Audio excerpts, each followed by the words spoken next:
But Vince, today we're going to talk about WrestleMania. And do you know what match I'd like to see at WrestleMania? What would that be, Matt? So I'd like to see our Patreon members, Adam Ali, who you can find at MALZ32, and Jeffrey Tremblay, who is at Texas Tornado 782000. Adam and Jeffrey versus Matthew Wilson at Matthew_Wilson and Andy Toth at Real Andy Toth. Who do you think wins between? I think that one might go Broadway, bro. You know, you got four big superstars in that match. You know, of course, these are our Twitter, or these are our shout outs on the show for being a Patreon. But this is gonna be tough for you, man. I'm gonna make you call a winner here on this one. Are you ready? Go for it. Mike Perricone at Stats108 versus Troy Pack at Troy Pack. Troy DeLewis. Oh, bro, you're talking about two patrons that I have a relationship with now. Hold on. You can't make me call this one. I can't do it. I'm not doing it. I ain't doing it. Maybe Mike gets it with some outside interference from Josh at JoshWGH21 on Twitter. Okay, I'll take that. I'll take that, bro. I'll take that. So, guys, if you are due a shout out, put it on our thread on Patreon. Of course, Adam Ali, Jeffrey Tremblay, Matthew Wilson, Andy Toth, Mike Perricone, Josh at JoshWGH21, and Troy at Troy Pack. Thank you. And one more, because he's a Russo Club Elite member. We just got his phone number, and he's a new Elite member, and he's going to be getting some t-shirts. George P at DaGreek23, DA-Greek23. Vince, do you like Greek food? Oh, I love Greek food, bro. Bro, I swear to God. Do you like Greek food, Matt? Love it. Welcome to Truth with Consequences with Vince Russo. I'm Matt Kuhn, and we are here talking about either stuff that happened in the past, or today we're going to make a little bit of an exception and talk about some current stuff. Vince Russo, last time we were here, we talked about TNA, we talked about Sting. What did you think of the feedback? I thought we had some good conversations based on that.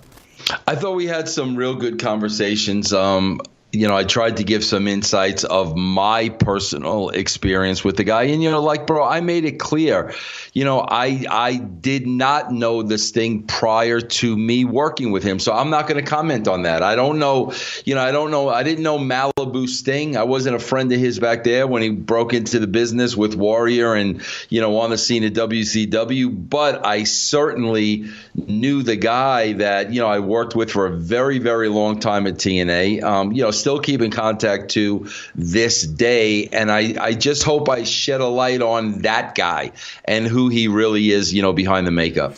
I'm seeing all kinds of stuff on Russo's brand. What is going on Russo's brand these days? Yeah, again, bro, I always say I'm going to do less, and then we're adding more. We just added Goldilocks, who used to be a backstage reporter at TNA, and she's a legit rock star. I mean, she goes out on tour, bro. She headlines, with a lot of popular groups. She's, you can find her on YouTube, but now she's got her own show called Goldie's Closet. And I mean, and her and other hot chicks have appeared on the show in lingerie already, which of course everybody knows is a bonus to me. But Goldie's got her own show. Big Vito LaGrasso, is now back. We're back over 10 shows a week now. We're adding another big name, probably the beginning of May, and it's still all, bro, less than $1 a week. Castrating the Marks, Ben Hameen and Stevie with the Raw SmackDown review. That's Stevie Richards, the Disco Inferno, bro. It keeps rolling on, less than $1 a week. Just go to russosbrand.com. And of course, what a value that is, less than $1 a week for over 10 shows a week. Why do you call him the Disco Inferno instead of Disco Inferno? Well, because he is the disco. I mean, there's a lot of imitators out there, Matt. That's true. He is the Disco Inferno. But, Vince, we've done a good job recently of making a lot of our listeners are saying, I want the old stuff. And so we talked about TNA. We had 2 rotations of TNA, WWE, WCW. But you've had it. You have to sit here and watch this stuff every week, and you cannot contain yourself any longer. What the F happened to WrestleMania? That's what you asked me, and can you tell me what you mean by that? What the F happened to WrestleMania? Matt, you know how like you and I, like sometimes we go back and forth, and I think there's a little misunderstanding about the word mark. Okay, bro. And like, I guess there are categories and levels of mark. You know, being a mark for something, I have no problem with supporting something, paying money for it. I'm 1,000% on board. My problem comes when I think it starts being obsessive with some people. That's that. So I guess maybe there are levels of markism. But here's why I'm saying that, Matt. Matt, I can go back to WrestleMania 3. The Pontiac Silverdome. Okay, bro. Bro, what WrestleMania is this? 30 what? Because I just want to get my age at that point. 35. Okay, 35. So this is 32 years ago. I'm 58. So I was 26. Okay, Matt, 26. WrestleMania 3. The Andre Hogan setup, the ripping of the chain, the Heenan, now in Andre's ear, Andre a heel. Matt, I can remember, bro, I had a house full of people. I mean, I must have had probably a dozen, 15, 20 people at my house, all in anticipation of WrestleMania 3. And that's where I say, bro, I was a total mark. I was a total mark for the WWE. I was a total mark for the product. I was a total mark for the booking. I was a total mark for the angle. I anticipated it. I looked forward to it. I couldn't call the outcome. Bro, I went to WrestleMania 4 and 5. I drove to Atlantic City. I went to 4. I went to 5. WrestleMania was a spectacle. Bro, I remember WrestleMania 1 because you could only see it on closed circuit TV. You had to go into the movie theater. You had to go to see WrestleMania 1. But, bro, it was such a huge event and such a big deal. And, Mr. T was getting involved. And I remember it vividly. I was super marking. I wasn't a kid. I was 26 when WrestleMania 3 happened. I went to WrestleMania 4 and 5. I was 27, 28. I was a total mark for this product. Total mark, bro. And now, like you said, fast forward 32 years later, and I'm watching the build. I'm watching the SmackDown build. I'm watching your Raw build, and I'm bro. Listen, hate me if you're gonna hate me. I'm sitting here and I'm saying, are you effing kidding me? Like, what the F happened to WrestleMania, bro? It's almost like 2 500 teams playing in the Super Bowl. Can you imagine, bro? If the Super Bowl, you had the Super Bowl and you got the Cleveland Browns against the whoever.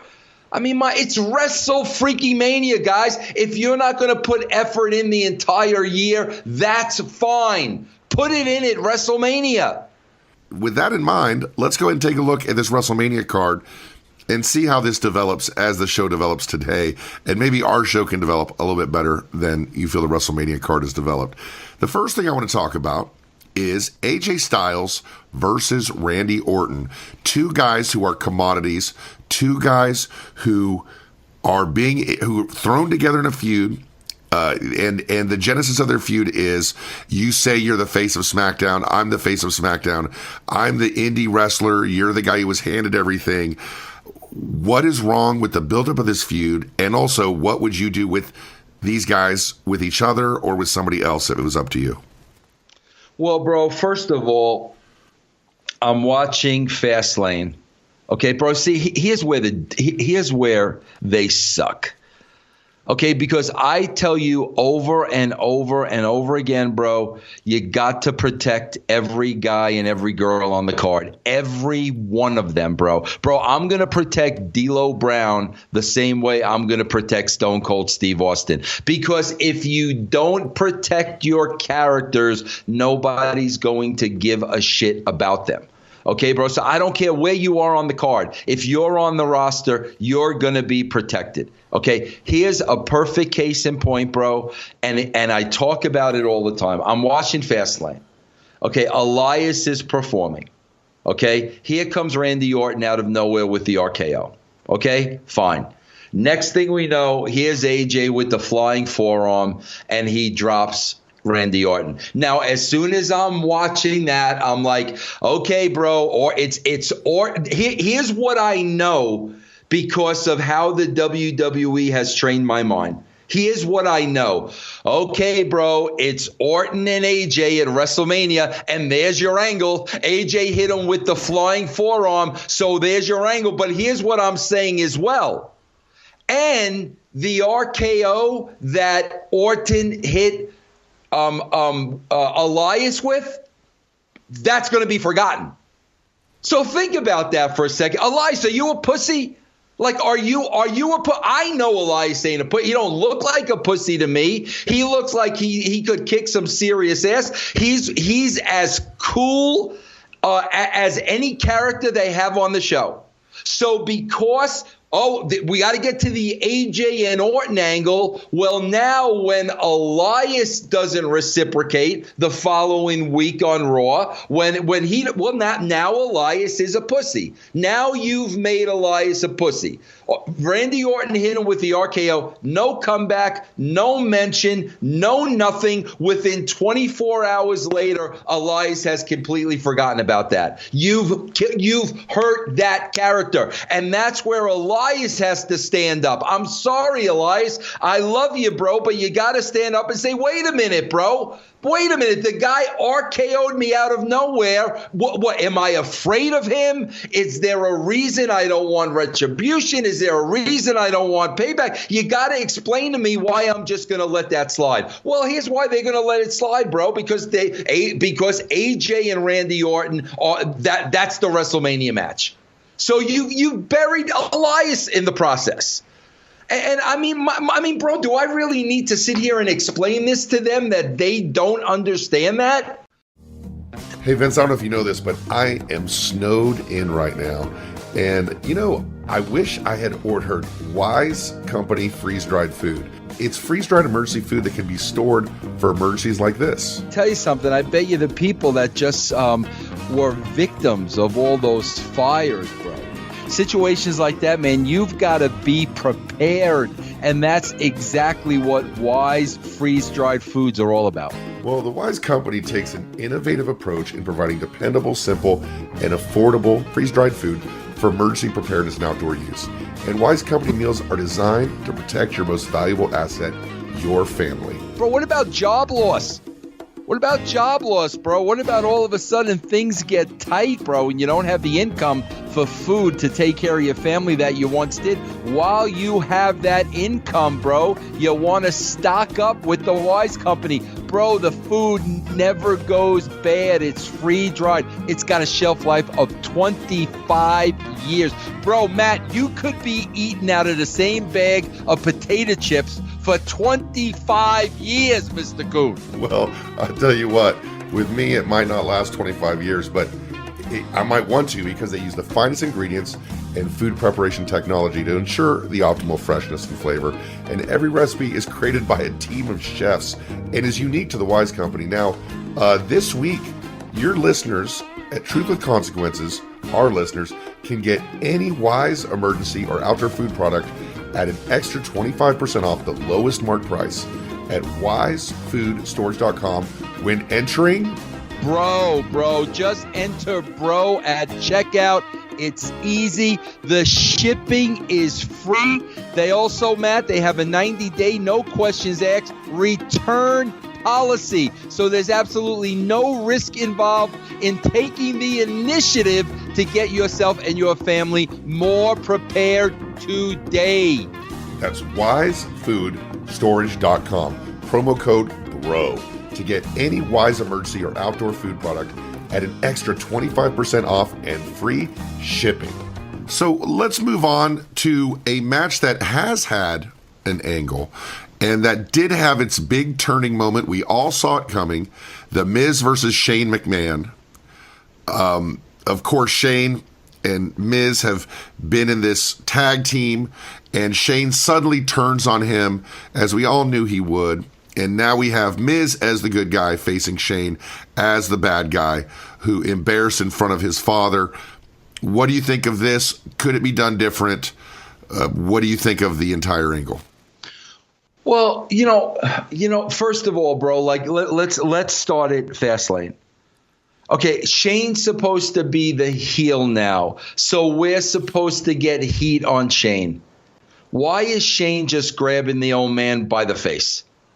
That's not heat. Like that's like I'm too nice to hit you. Bro, if Mrs. Father couldn't take a bump or whatever the case may be, bro, you get security over there, you line up security behind him, at least have Shane pie face the guy back into security and they make sure he don't get hurt. Okay, that's if the guy can't take a bump. But grabbing the guy by the face, like that's not heat, bro. Like heat is freaking nailing the guy square, nailing the old man and the father square in the face. That's heat. Again, I'm getting back to the half pregnant. You're the heel, bro. What you grab the guy by the jaw. Okay, so? I mean, again, we're half pregnant again, bro. He could spit in his face, too. Yeah, there's a million things he could do, Matt. So we're being half pregnant again. The other thing is, it didn't really make a whole lot of sense with Shane going to such extents that he's jumping off the top rope and kicking the opponent to save Miz, to his promo the next week or the next 2 days later on SmackDown. There was never really an explanation. That and Matt, you're gonna see that as a theme. We're gonna go down the card. I watch the show. I'm taking notes, bro. I do a review show on Russo's brand. When this is done, I'm like, Shane, I don't understand why you got heat with Miz. I don't understand why you want to fight him. You did not tell me. You did not tell me in that promo. But again, bro, it was like, this is the booking meeting. Okay, well, let's put Shane on WrestleMania. We need a special attraction. Okay, who could Shane work with? Okay, Shane can work with the Miz. Okay, let's make the match Shane and the Miz. That's the creative. He never. Why do you have heat with this guy? You never told me. So I mean, it's just frustrating, bro. It's like, bro, I'm watching the show. Can you at least explain to me why this is happening? Bro, it's like if I'm watching CSI and, all of a sudden, Joe murdered Mary. And they never tell us why Joe murdered Mary. He murdered Mary for the hell of it. We never find out why Joe murdered Mary. That's exactly what it is, bro. Can you tell me? I'm watching your show. Please at least make an attempt to make sense out of this for me. Could you imagine having a Law and Order episode where they had this kind of explanation where you never actually found out why? You just you found out who did it, but you never found out the motive. No. What Shane? What's your effing motive? What's the motive, bro? Okay, we understand they want to book you at WrestleMania. We get that. What's the motive, bro? Why? And bro, you're going to see this in every single angle as we go down the line. You're going to see the same pattern over and over and over again. And speaking of that, this last week on SmackDown, Kofi Kingston and Vince McMahon and Daniel Bryan. Matt, I'm watching this segment. Again, bro, there is a theme here. Matt, can I ask you one simple question? Sure. Have we been told, has it been explained to us? Think about the no sense this makes. Think about it, bro. When you look at the whole picture, think about how idiotic this is. Bro, did the entire McMahon family not appear in the ring 2 or 3 months ago and basically tell the fans that they were going to book the show? Yep. Did that happen, or was that something I saw in a dream? I believe that happened. They said that you are now the authority. Okay, now, let's not forget that. So now, bro, we fast forward to the fans chanting, "We want Kofi, we want Kofi, we want Kofi, we want Kofi." Okay? Well, bro, let's look at that on a couple of levels. Let's look at that storyline-wise, and let's look at that business-wise. If you're Vince McMahon, You just finished saying you guys are now the authority. Okay, bro, so they're telling you we want Kofi. But for whatever reason, bro, you're not giving them Kofi because Kofi's B+. They're telling you you want Kofi. You told them that they're going to be able to be booking the territory, but now you tell them they can't have Kofi. That's number one. Number two, logically, from a business point of view, if your fan base is chanting we want Kofi, you give them Kofi. From a business point of view, you give them Kofi. So now I'm watching this promo, and I'm having the same reaction I have to Shane. Vince, what is your heat with Kofi Kingston? You've not explained that to us. We knew what your heat was with Steve Austin. What is the heat with Kofi Kingston? You've not told us. Bro, the fans are chanting. You said you're going to give the fans what they want. If they want him, it's going to make you money. So the fact that you're making it difficult for him, it makes absolutely no sense, Vince. So now, bro, there's the Vince Russo side of me in the back of my mind because I'm watching this and I'm like, Vince, I don't know why you got heat with this guy. We don't understand this. Bro, I literally am waiting for when Kofi gets the mic and starts saying why I did everything you told me to do, blah, blah, blah, blah, blah, blah, blah. Bro, I am waiting for Kofi to say, well, Vince, then it could only be one thing. You're a racist. And the expression on Vince's face, boom, go off the air. Because, bro, it could have went nowhere else. We don't know why Vince is hot at you. We don't know why he's giving you the opportunity. We don't know why he's booking you against 12 guys next week. The only logical reason could be is because he's a racist. Well, if that's the story and if that's the logic, then freaking say it. Then say it, bro. But if you're trying to be cool and clever, implying things, you're not implying shit, bro. You're making it confusing. We don't understand. What do you make of the fact that the last month or so, every top feud has tried to inject some measure of the reality in it that you've been a big advocate of for so long, whether it be Dean Ambrose is actually leaving, whether it be Richard Fleur, whether it be whether it be Ronda Rousey, whether it be Dixie Carter tanning with AJ Styles. They're trying, but like you said, it's half pregnant. Vince McMahon told me that. Vince McMahon said to me, you can't be half pregnant. Here's what it comes down to, Matt.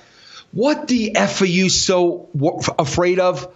If you're going to tear down the curtain and the fourth wall, tear it the F down. Here's what they're afraid of, Matt. Let me tell you what they're afraid of. They're in the wrestling bubble.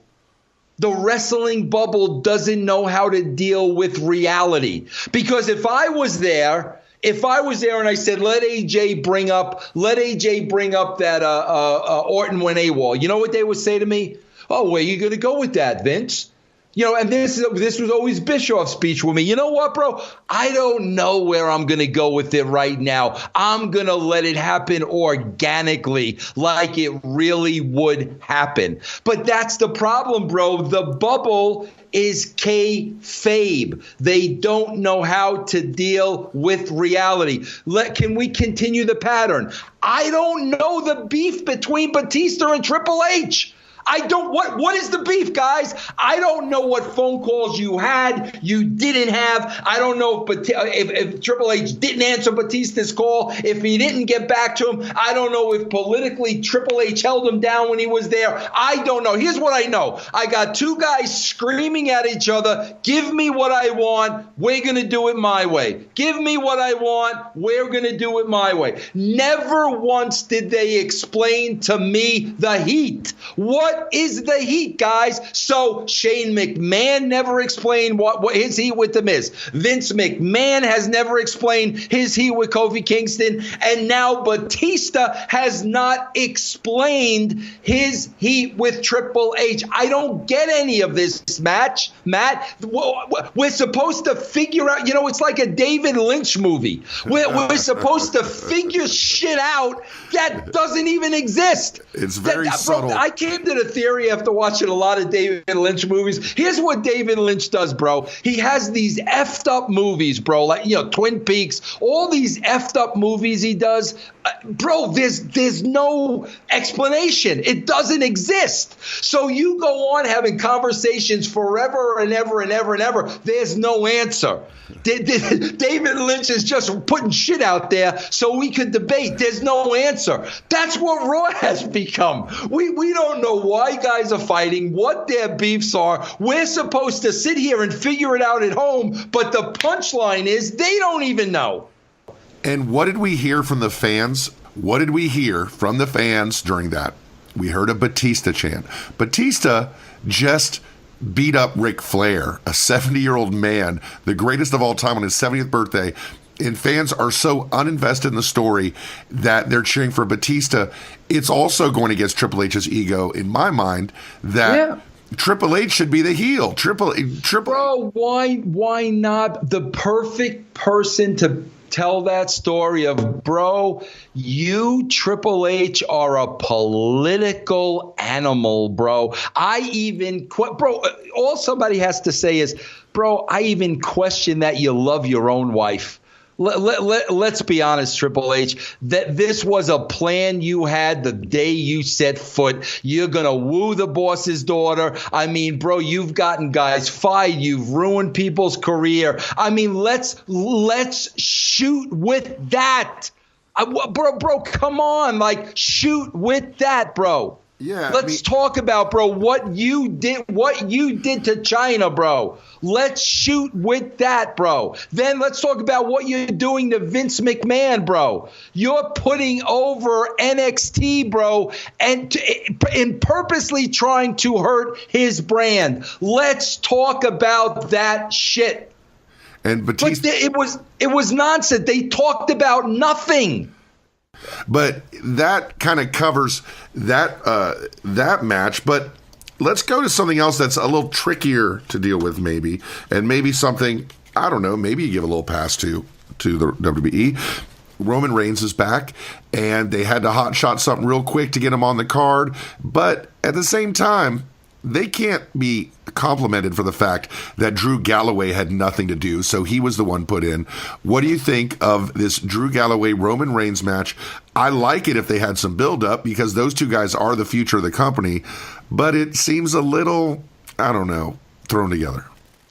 Matt, think of how it is thrown together, Matt. It is. We need an opponent now. Roman's back. We need an opponent at WrestleMania. Matt, think about how they've backed themselves into a corner here. Let's look at it logically. Okay, think about this, Matt. They put Rollins over at WrestleMania. Okay, so Rollins is the champion now. So now you got to look at, and which is probably the reason why there's no automatic DQ, because maybe it is Lesnar's last match, or maybe Brock's going to disappear for 3-6 months, whatever the case may be. But they put Rollins over, right, Matt? Now we know they need an opponent for him, right? Well, bro, look at what they've done now. First of all, like all of a sudden now Drew McIntyre is supposed to mean something, even though you've buried him for the last 3 months. But now he's Superman. Now he means something. Bro, they have said over and over, Drew McIntyre has said he's going to take the Shield out one by one. He's going to take him out by one.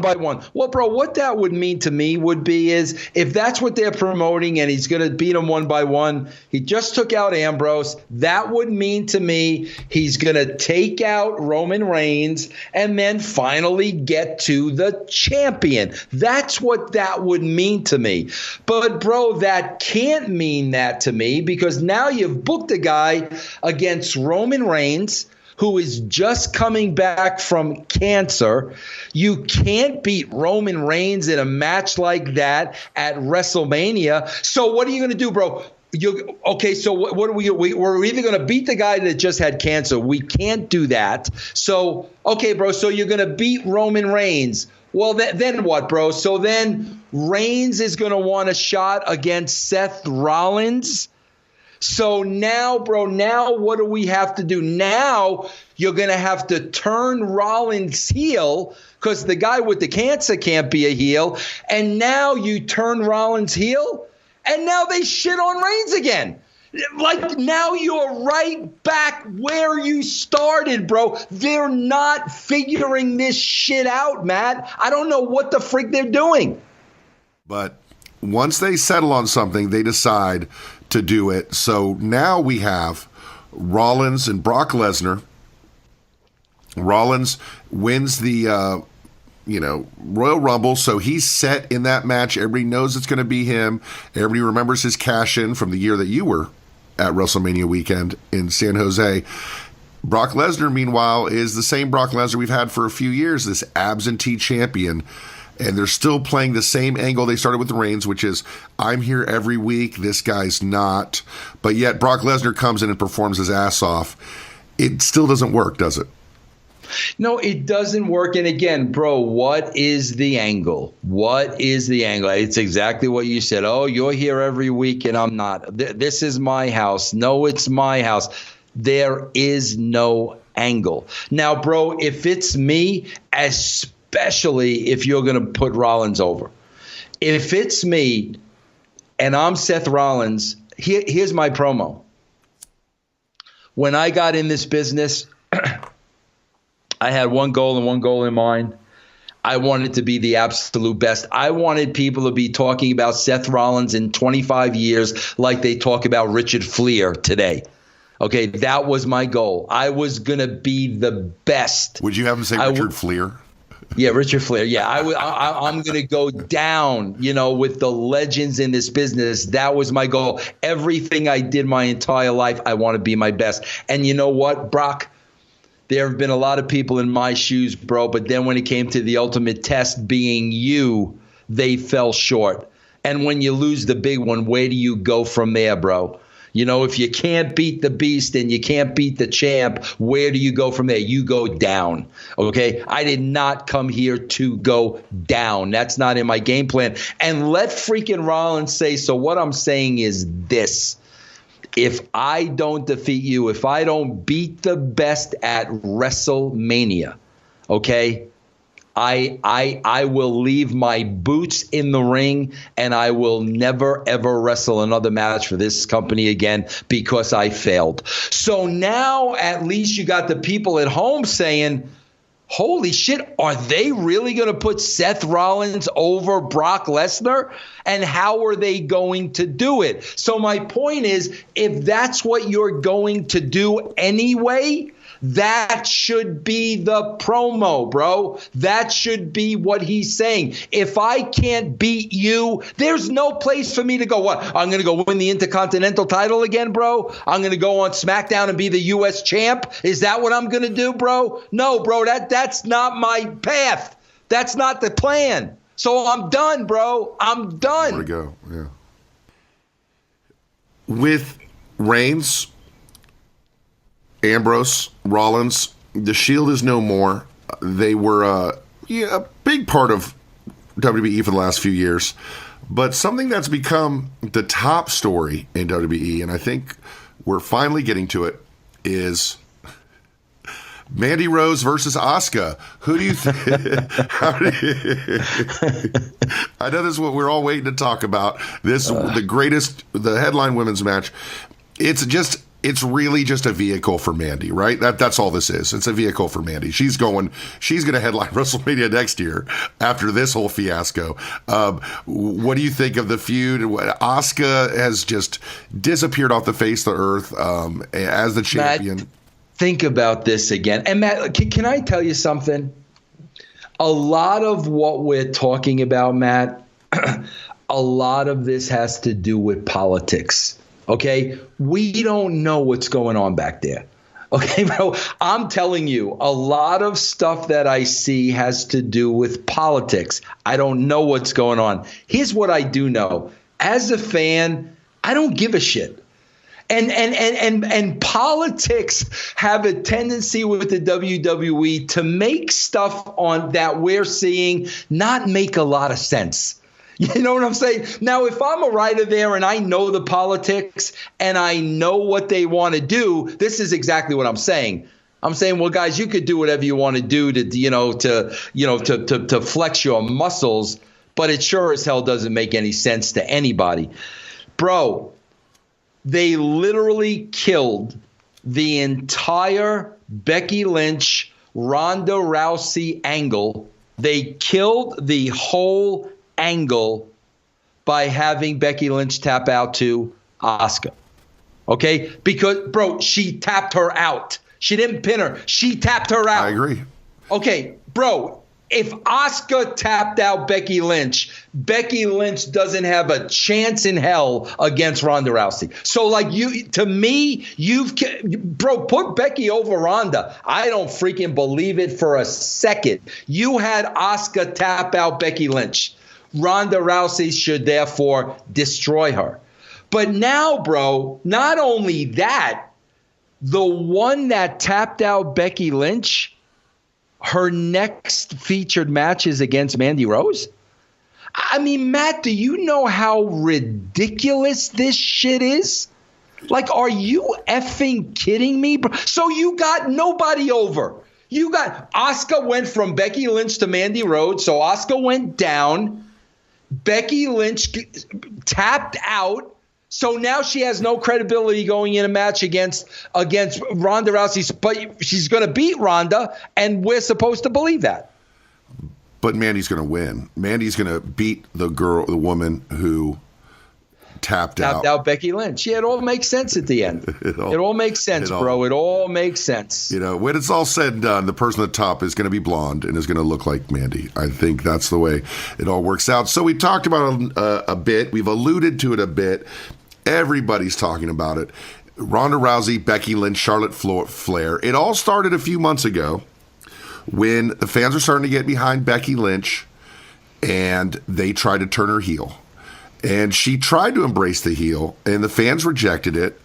And then they tried to switch it back, and then they got involved with Ronda Rousey, and Charlotte started getting hardcore and beating Rousey with a kendo stick, and then Becky broke her jaw. It's been a long road to this point, leading to the Royal Rumble, where not only did Becky Lynch tap out instead of having a potential Steve Austin moment where she fades out and is a tough person, but also winds her way into the Royal Rumble and also is now a walking disaster with a broken arm and a broken leg and a black eye and a broken jaw. And you've got Ronda Rousey now, who is now showing, oh, I'm a real fighter. It's a train wreck. And it's the number one feud. It's probably going to headline Wrestlemania. And you forgot the biggest part of it, bro. How freaking Stephanie got her back in the match. Remember that whole thing, bro? Because what happened was, you know, she laid out Triple H, she laid out Stephanie, she wouldn't go to the doctor. Oh, that's okay, right. bro? That's right. Remember that? Right. So Stephanie and Triple H say, oh, that's okay. As long as you say you're sorry. So they have her say she's sorry, bro. Can you imagine Austin saying he was sorry? They have her saying he was sorry, only for Vince McMahon to come out and say, I don't give a shit that you said you're sorry. You're still suspended. So now, bro, Stephanie comes back again, unsuspends her again. Well, then why didn't Vince suspend her again? You see what I'm saying? Like Vince said the first time, I don't care that you told them you're sorry. They don't run this company. I do. You're still suspended. Well, 2 weeks later, Stephanie came back and lifted that suspension, and Vince McMahon did nothing about it.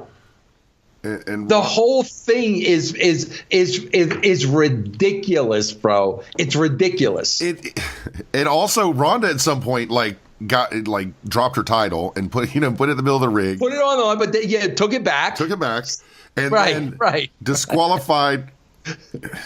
It's so convoluted. Bro, can you imagine Alundra putting the WWE title in the WCW trash basket, and then when she thinks nobody's looking, she goes back and takes the title back, bro? And then Vince comes out and says, put it back. And then Stephanie says, only if you get a note from your doctor. Yeah, exactly. Yes. So let's talk about, there's a couple things here to talk about, because this is what everybody is on the tip of everybody's tongue, or what they want to be on the tip of everybody's tongue. The convoluted nature of it. I just described a lot of the convoluted nature of the first half. You just described something that I even forgot. I think it happened 2 weeks ago. This is a reflection of a lack of planning and also constantly changing directions. Is that what this is? I told you guys last week, Total Engagement was going to make news, and we sure did. Whether it was Conrad Thompson talking about his new podcast with Jim Ross, or whether it was Conrad talking about The Undertaker and Vince McMahon's reaction, as well as Brian Pillman Jr. talking about perhaps going to AEW one day, as well as our second part of our Jim Johnston interview. So tune in this week as we have the second part of Conrad's interview. And if you want to get into podcasting, you might not want to miss this one. Also, David Finley and my guide to WrestleMania weekend, and little tricks, workarounds for those of you who are trying to have a good time WrestleMania weekend. Tune in to Total Engagement on the MLW Network, sponsored by WrestleZone.com. Man, Matt, I think this is a problem. This is a problem from the get-go. Now, Matt, you've had UFC fighters come into the WWE, but they were never really as, when they came in, they were never really as prominent as, Ronda Rousey was at one point. I'm talking about guys like Shamrock. Shamrock was never the guy in UFC. Tank Abbott had a little cup of coffee, but never really, the guy. Not at all. Okay, bro, Ronda lost her last two matches, but she had already kind of built a reputation for herself. And also she was a draw. Yes.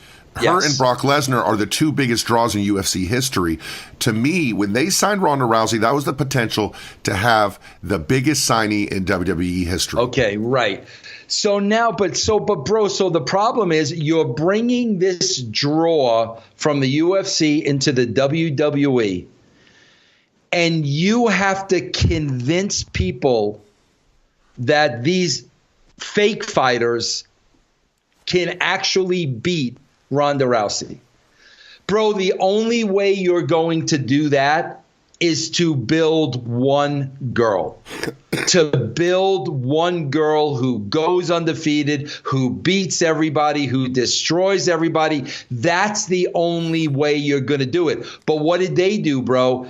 They've got Becky beating Charlotte. They've got Charlotte beating Becky. They've got Asuka beating Becky. They've got, Charlotte beating Asuka. They have all these girls beating each other. So now that there really is nobody there that legitimately should be able to beat Ronda Rousey, because they've not built anybody correctly that way, bro. Bro, if they put Becky Lynch over, and even if she goes over Charlotte or whatever the case may be, bro, you have not told a story where we believe Becky Lynch can beat Ronda Rousey. That's the problem. They've not made that person. So they effed it up, bro. For sure. Yeah, when you look at how they had Ronda as one of the girls, she was wrestling house shows and she's one of the girls and she's selling for Alexa Bliss and all this. In your mind over the last year, wasn't the opportunity there, and wasn't the only person to build up in this framework that you're laying down, the only person really who could have fit that role is Nia Jax?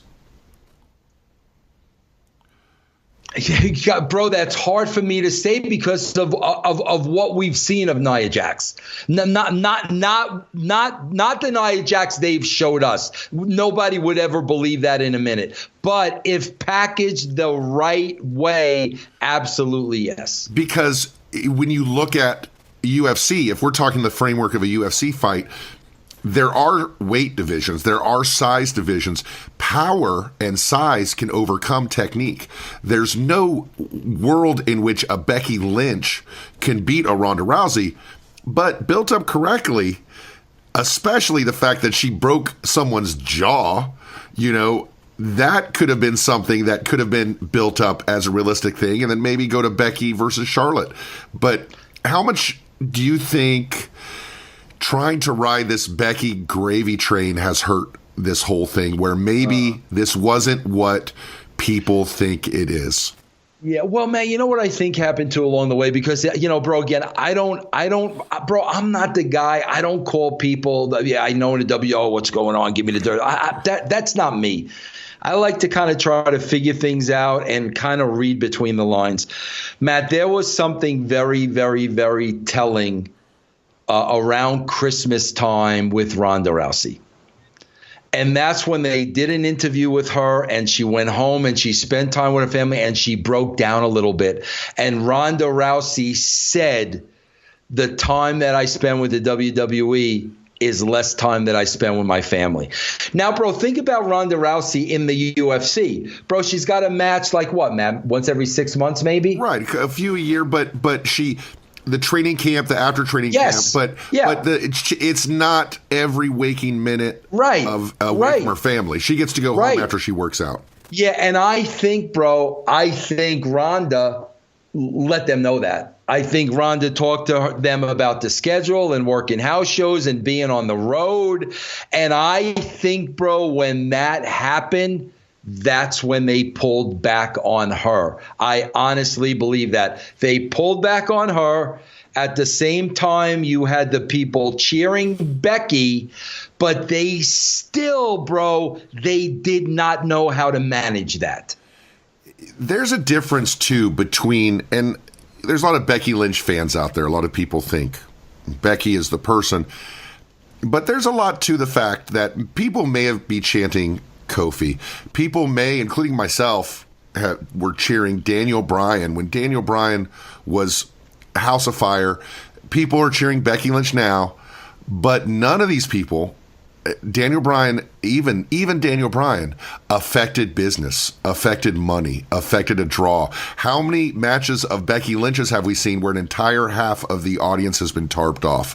It's not a real thing. And no, it's not a real thing, bro. It's the marks, and I'm saying, I don't know what other word to use. It's the people that love and die and breathe and eat and shit wrestling. They have a tendency, they cling to the underdog. That's what they do. They like to pick out that one. Bro, here's what they like to do. They like to pick out that one person they rally around, and they like to pick out that one person they hate. That's what they do, bro. It's John Cena. It's Roman Reigns. It's Baron Corbin. And then on the other side, like you said, it's Becky Lynch. It's Daniel Bryan. They love to make that one person theirs. But that's the problem, bro. At the end of the day, the WWE is looking at dollars and cents, and that one person that the marks choose, bro, that's not the one person that's drawing the money. And usually the people that they're defying, those are the people drawing the money. So that in itself leads to a problem, because the WWE is clearly trying to kowtow to that audience. Bro, you can't kowtow to the audience if the people they're championing are not making you money. You can't do it. And I think an argument could be made for Daniel Bryan where they missed that opportunity to have that draw money. At the same time, forcing this, try to recreate it and fix past mistakes with Kofi and Becky aren't working. But the reality is, Vince, in the last year, there's only one person who has affected ratings. Only one wrestler has made a difference in ratings. Do you know who that is? The Disco Inferno on Impact.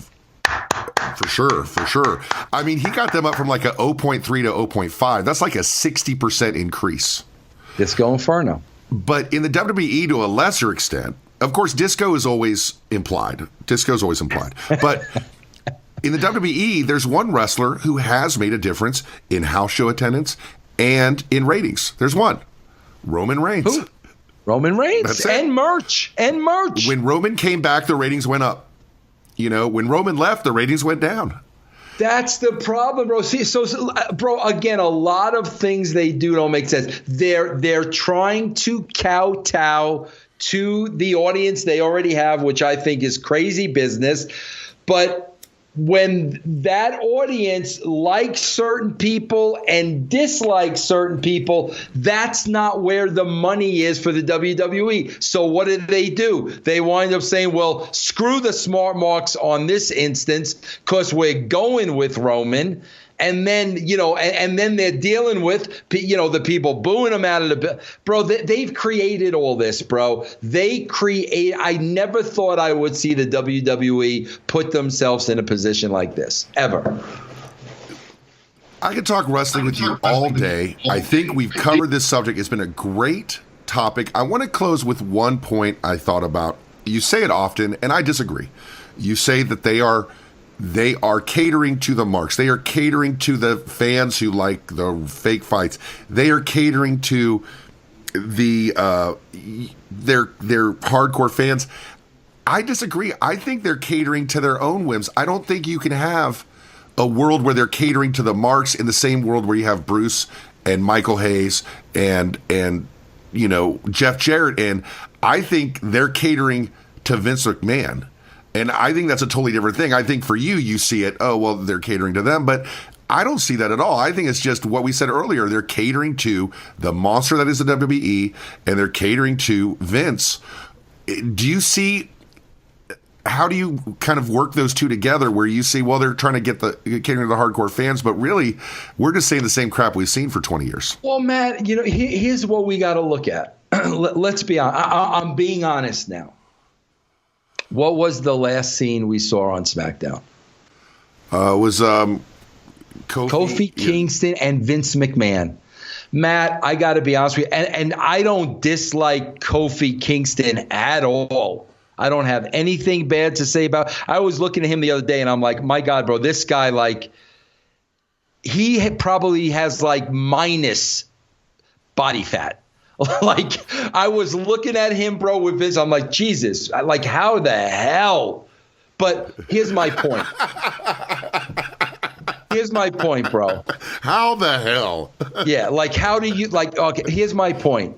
The last scene we're seeing is Vince McMahon, Kofi Kingston. Matt, with all due respect, there isn't one casual wrestling fan on this planet, including me, that gives a shit about that scene. Not one, bro. No casual wrestling fan care. Bro, there is no casual wrestling fan behind Becky Lynch.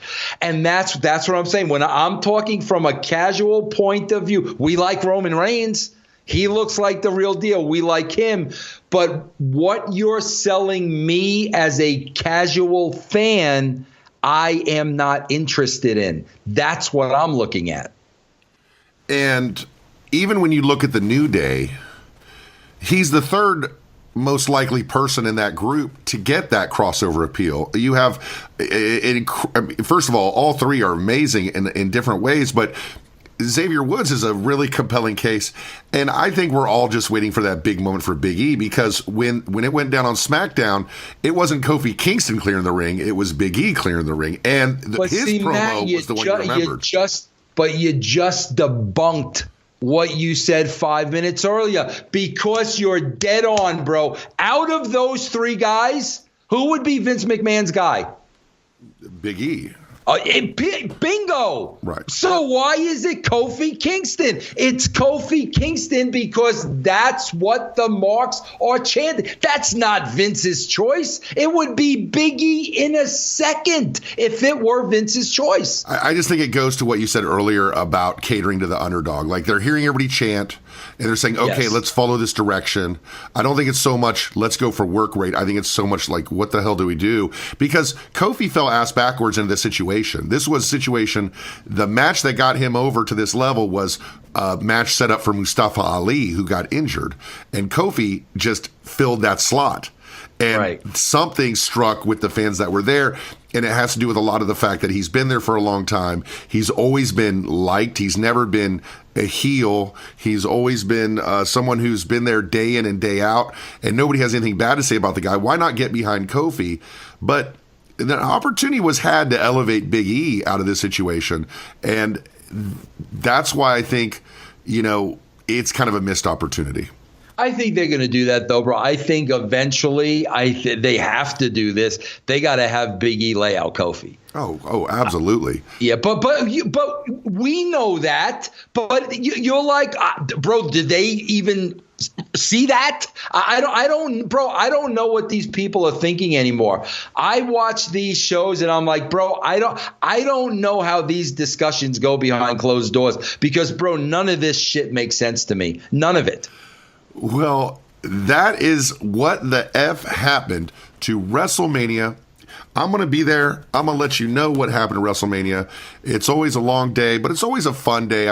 Just sitting out there, the lights, the pyro, the whole scene, meeting other fans is lots of fun. Vince, this entire show has been an Are You Kidding Me, Bro? But do you have enough energy left or another topic that you could bring up for our Are You Kidding Me, Bro segment on Truth with Consequences?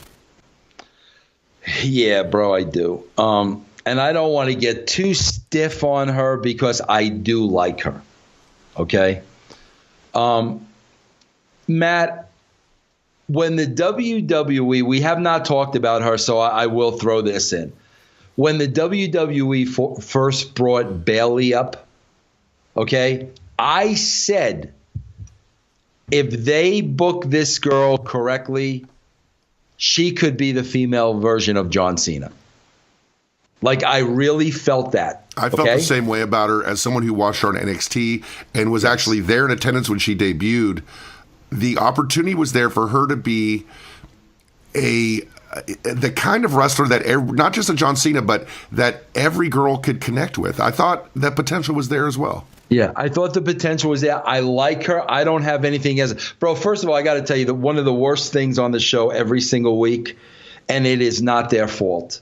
Because it's they do what they can do, bro. The Becky Lynch, Sasha Banks promos.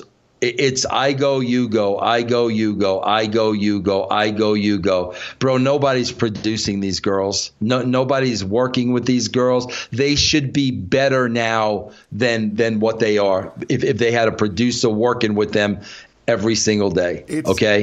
Is it the same thing that I've noticed in interviewing wrestlers that have wrestled over the last 20 to 30 years for Vince? No one gives a shit, right? Like, no one back there gives a shit about the Sasha Bayley promos, so they just throw them out there, right? Yeah, because I gave a shit, but yeah, you're right.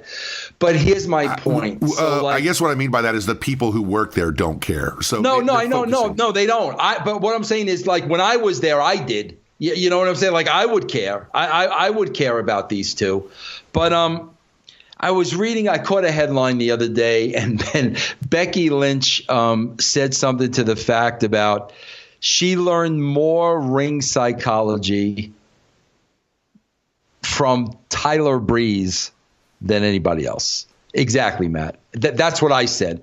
I said, my God, I'm saying, Bayley, like, I hope you're not going to those same types of people to learn promo skills. Like, Becky, with all due respect, with the people you have around you and the people you have access to at the WWE, Tyler Breeze is schooling you on wrestling psychology. I mean, no disrespect to Tyler Breeze, but bro, I think I'm talking to a Terry Taylor before I talk to a Tyler Breeze, or I think I'm talking to a Michael Hayes, or I think I'm talking to freaking Paul Heyman. I mean, the list goes on and on and on. So that leads me to believe when we see the in-ring work, when we see the selling, when we see the promos, like, are they talking amongst themselves and like just putting each other over and telling each other that was really good? Or are they really going to people that might say things they really don't want to hear? And that's human nature, bro. You don't want to go to somebody that's going to rip apart your promo. You want to go to somebody that's going to put your promo over. That's human nature. But that's not how you get better. And I just hope that a lot of these athletes there are really tapping into people that can really help them become better. I think it was Sasha Banks, bro. Believe it or not, I think it was Sasha Banks that put over a conversation she had with Jerry Lawler. And I think it was Sasha that said, my God, he taught me so much about this, that, and the other thing.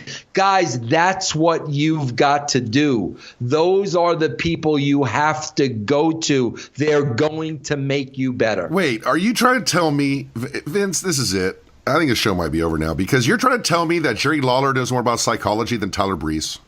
I think a little bit more, just a little, bro. I'm not sure about that, but so there's with Bayley. That is it is a wasted opportunity. Let's go a little further with the "Are you kidding me, bro?" These tag team titles, what a wasted opportunity they've been, right? Where they could be used to feature people. The belts look fantastic. Maybe they put them on the right people, but even the feud that may be interesting, which is Nia Jackson, Tamina Snuka, who looks like it's her first day in the ring every time you see her.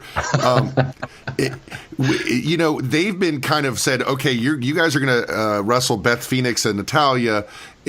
This women's tag division, which has the potential to be something that makes stars, has been completely wasted in this paradigm. Well, Matt, you know what it is? Here's what it is. And I've said this all the time, and there's no mystery to why Ed and I were successful. Ed and I were successful because there were two people.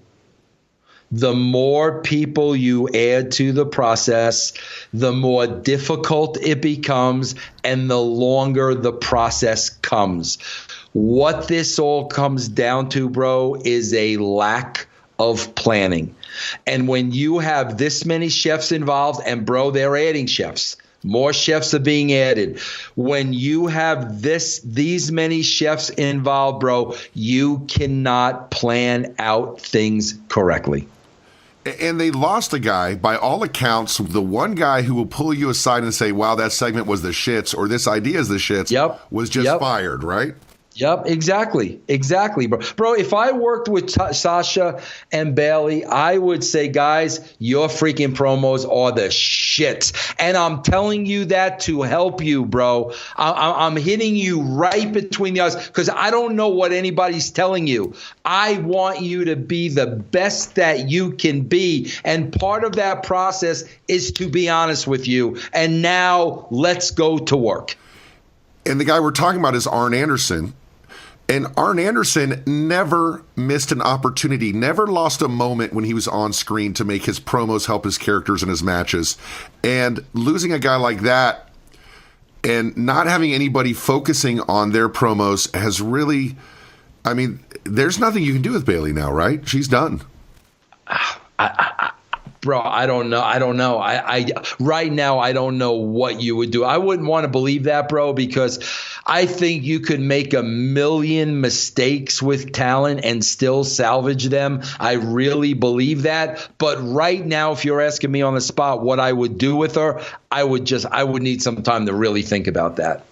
I always thought when they screwed up her debut that she could have just turned heel and been Sister Abigail for a while, and then, anything just to kind of take it out. God, speaking of Sister Abigail, what happened to that guy? Where's that guy? I don't know. They just bring him out. I guess he'll come out at Mania again, and we'll see. He's great. And, I know Bruce personally is a big fan of him. Maybe that'll make a difference. I've heard Bruce sing his praises. Matter of fact, I've heard him say, even though he doesn't need a talker, if he can manage anybody in the WWE, it would be him because he's such a big fan of his. Maybe we'll see a difference then. That's good news. Well, I'll tell you what else is good news, guys. This has been another great episode of Truth with Consequences. Make sure to check out Vince Russo on the Russo's brand. 7 days a week, 10 shows and growing. Vince, you have the return of Big Vito to the brand. And you're teasing that someone else might be joining the brand too? Yeah, bro. Somebody that I'm a big fan of. I've been a big advocate of for many, many, many years, bro. Probably going all the way back to 95, 96. Somebody that, man, there are certain people I like on, Russo's brand. He would have been right at the top of my list. And the reason why I say that, bro, is because the number one thing with me is, bro, if Matt, one of the reasons I got away from doing interviews was because I know damn well, bro, the boys are only going to say so much. Bro, they're not going to burn any bridges. They're not going to be truthful. They all, we got that one last run at the WWE. We're going to get that call. I'm not going to say anything that's going to jeopardize that. So I felt that in a lot of my interviews, I really wasn't getting the truth. And I felt like it was a waste of my time. This is a guy that, like, he's like me. His career has been hurt by being honest, telling the truth, telling people what they didn't want to hear. He's somewhat been blackballed from the business like me, but he's been blackballed, bro, because he's again one of the most honest guys I've ever met in the business. And that's why I'm still friends with him to this day. When are you going to reveal this person?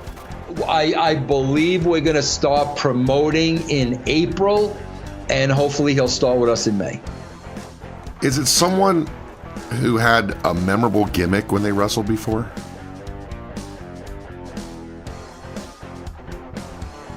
I would say yes. Okay. But it's how you would describe gimmick. I'm gonna maybe it's not who I think it is, but in any sense, make sure to join that. You go to russosbrand.com. Less than $1 a week for all the content you possibly handle. Of course, listen to Total Engagement with Matt Kuhn. Different interviews every single week. And join us next week on Truth with Consequences.